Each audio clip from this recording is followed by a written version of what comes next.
everyone, our group conducted an interview to Ma'am Salvacion Dizon Civilio, 47 years old and a resident of Block 5, Gayaban Subdivision, Sorel South, Cotabato. She graduated in Little Baguio Elementary School.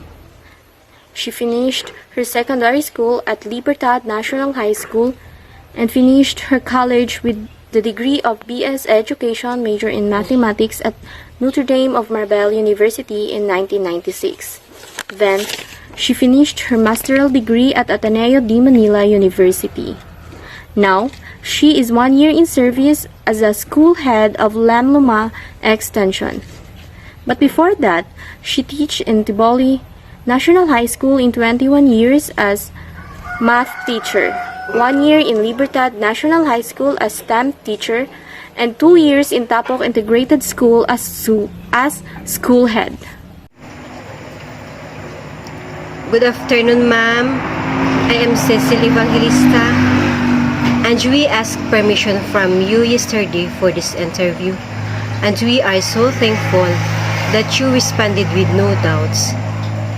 This interview is intended for our MST subject as our final activity for this semester. My first question is, what is your position in the organization? Good afternoon.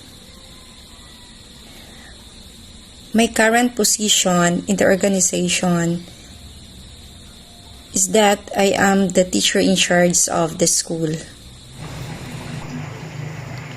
What are the duties involved in your job?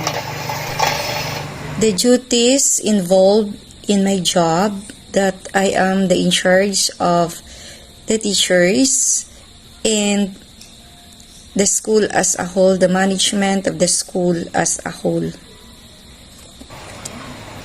What are the challenges you face in your job? There are lots of challenges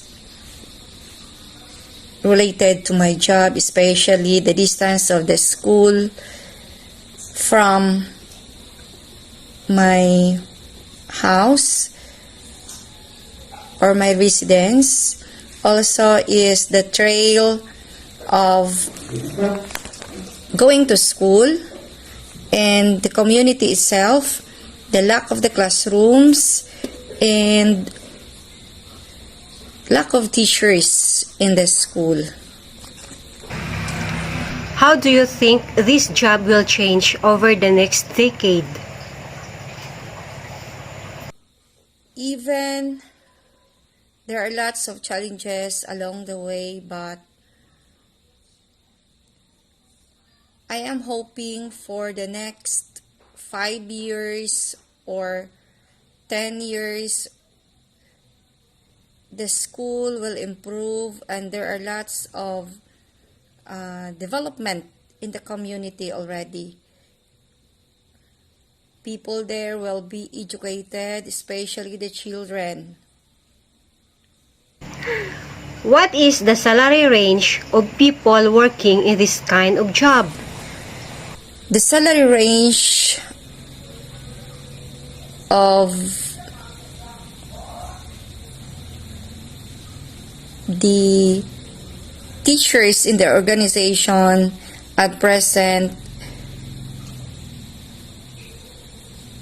is ranging from 25,000 to 35,000 a month.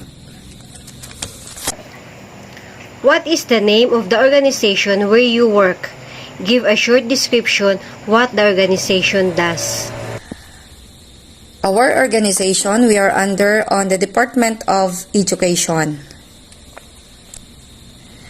The Department of Education, we all know that we are the backbone of the nation in educating the young learners, the young minds, especially the elementary and the secondary education in our area.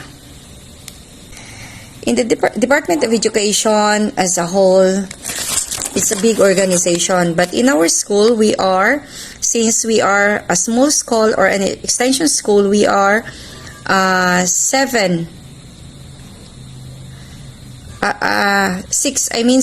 in the organization, one school head, and 5 teachers, since we are opening the kinder to grade 6 and we are lacking more or 2 more teachers in our organization. Why did you choose to work in this organization? I choose this because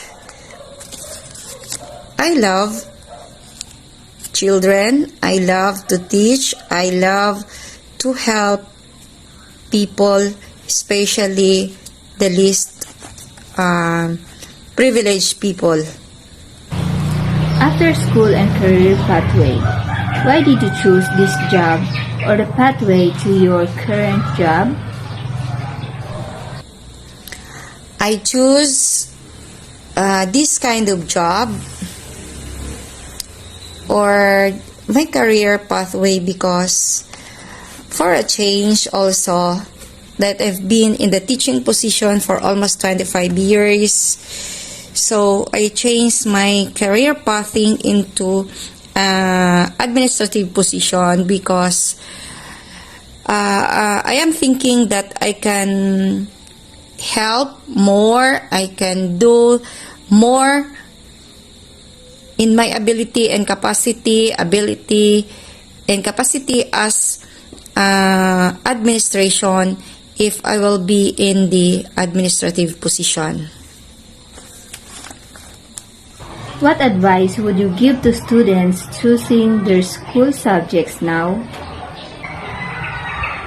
What advice would you give to students who want to follow the same career as you? What general career advice would you give to students? My advice for the students who are choosing their subjects or their career as a whole is that see to it that you love the career or the subject you choose, because if you love that, it's easy for you to find a job, and if you have already a job,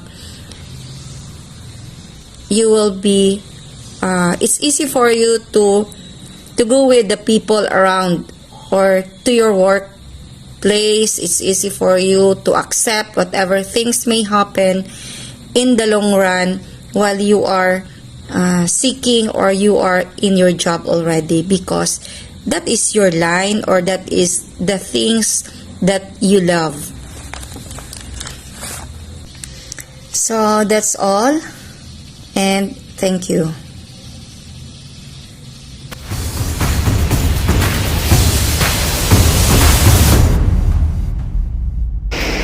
I am Cecil Evangelista, BSOE 3A. Prior to the day of the interview to Ma'am Civilio, we talked behind the camera, and I found out anything surprising that inspired me a lot. Being a school head is a tough obligation to school, to children, and to the community that I thought was an easy job. Her sacrifice climbing at the step and muddy road for almost 2 kilometers every day just to serve the young learners who strive to finish their studies. But at the end, she needed to be strong, knowing that there are many children relying on her. She gave me great inspiration to keep learning and increase my interest in the subject. I have learned that dedication, love, passion, perseverance, and hard work is the most important to become successful in life. I have learned also that education requires costly resources like time and money, which are often hard to find. But those who do invest in these resources often end up richer, not just because they often improve their financial situation, but because their mind are richer too.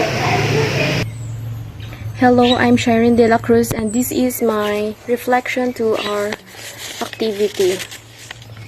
I am surprised while searching Ma'am Salvacion's profile because I found out that she started as a teacher, then ended up as a school head because she knows that she has a capability to help the community where she is working.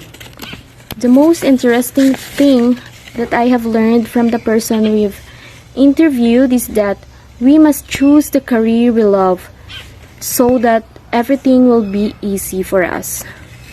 I idolize Ma'am Salvacion because of her dedication and courage to help especially the less fortunate students to be educated and to be successful someday. Good day, ma'am. I am Kimberly P. Jaludin, BSOA 3A, and this is my reflection.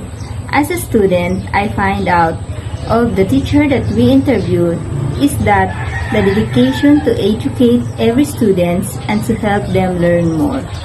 And I am very inspiring of his career journey as a teacher because she started in lower position, but because of his hard working, she now promoted as a head of their organization.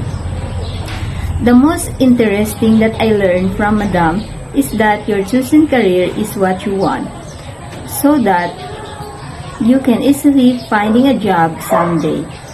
My name is Beverly Ferrer, and this is my reflection in our given activity. First, the thing that surprised me while researching the STEM career profile of the person we interviewed is that she tracked different fields of teaching in different schools to get where she is now. And also, she inspires me because back then, I also want to be a teacher, but for some reason, I don't go for it. And lastly, the most interesting thing that I learned from the person we interviewed is that choosing a career is the most important thing to do, and make sure to choose the career that we really love and like, and also we are capable of for our bright future ahead. This activity may be hard, but we thank God that we did it anyway. Despite of our busy schedule, we still managed to pass it. And of course, we thanks for Ma'am Sibilio in giving us time to have an interview with her. This activity lighted us up for the different career we are going to take. It gives us idea to choose the right decisions and pathways for our dream and future career.